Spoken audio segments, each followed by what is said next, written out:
자, B. 로죠. 용광로고 거기서 연소 반응이 이루어지고 일산화탄소가 생성되더라도 저기 촉매가 있기 때문에 모두 이산화탄소로 바꿔준다라고 하는 것이 제일 밑에 표현되어 있습니다. 세 번째. 정말 중요한 것이요. 파란색 공간펜으로 여러분들을 네모가로 표시하세요. 동그라미 3번부터 동그라미 4번까지를 네모가로 표시를 하세요.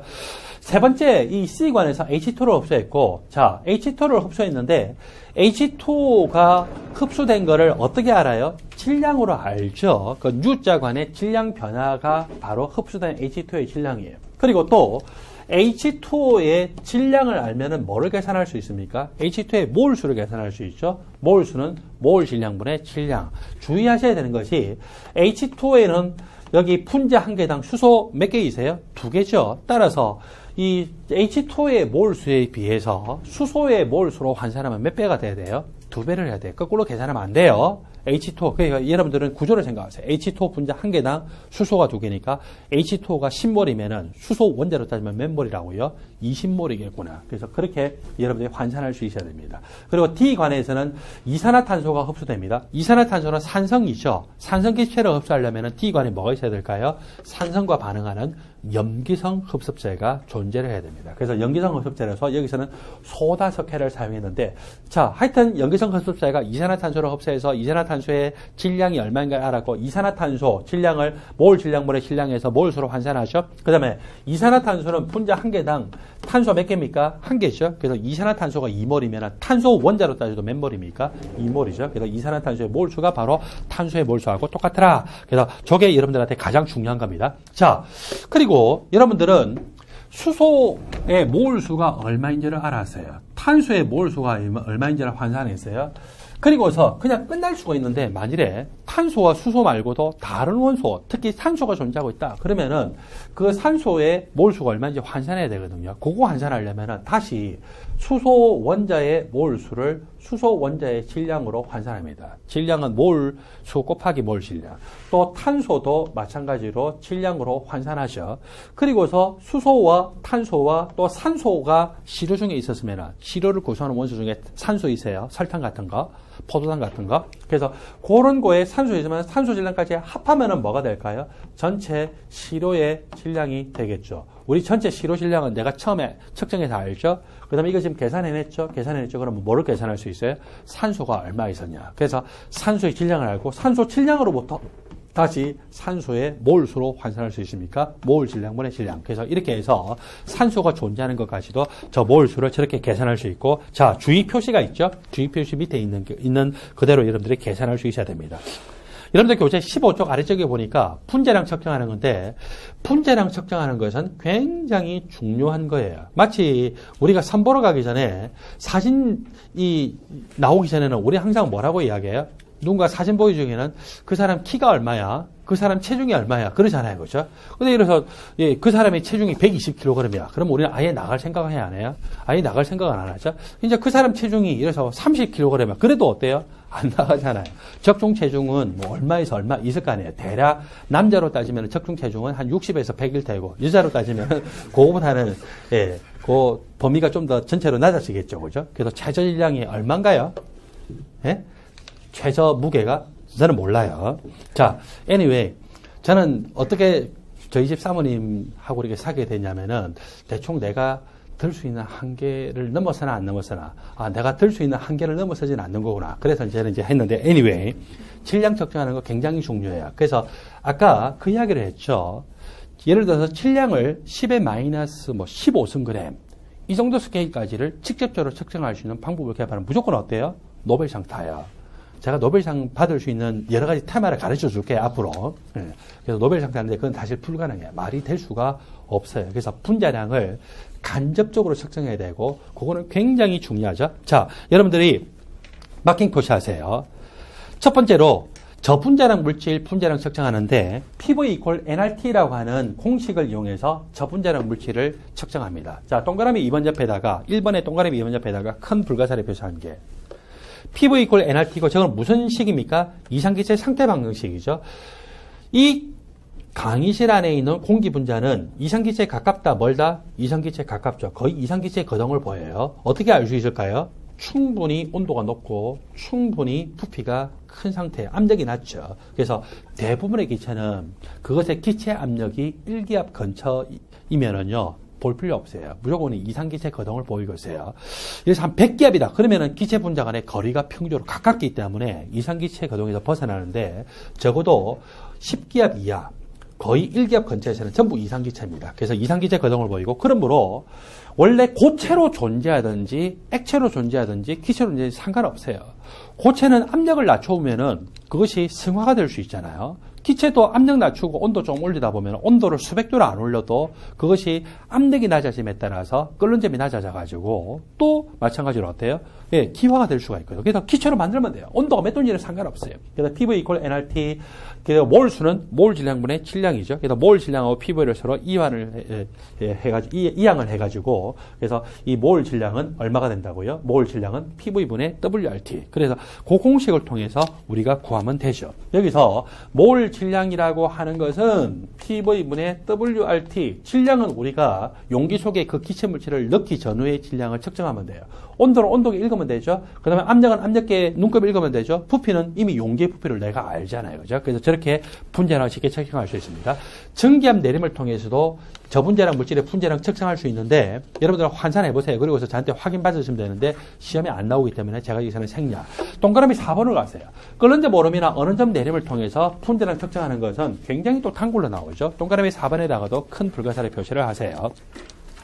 끓는 점 오름은 몰랄 끓는 점 오름 상속 곱하기 몰랄 농도. 몰랄 농도는 용맥킬로그램당 존재하는 용질의 몰수. 용질의 몰수는 용질의 몰 질량분의 용질의 질량. 그래서 용질의 몰 질량하고 요 델타 TB하고를 서로 이항을 해가지고 이렇게 나타낼 수 있죠.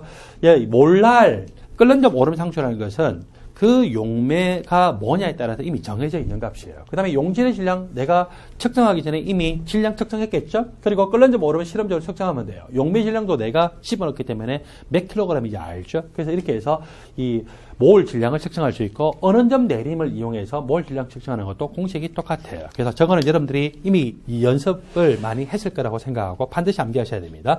자, 그래서 제가 저분자량 물질의 분자량 측정하는 것은 뭐하고 뭐를 암기해야 된다고요? 동그라미 2번 PV 이퀄 nRT라고 하는 거하고, 동그라미 4번 끓는 점 오름과 어느 점 내림을 반드시 암기하셔야 된다고 했습니다. 두 번째로 고분자량 물질의 분자량 측정하는 방법에서 제일 중요한 게요, 동그라미 2번으로 가세요.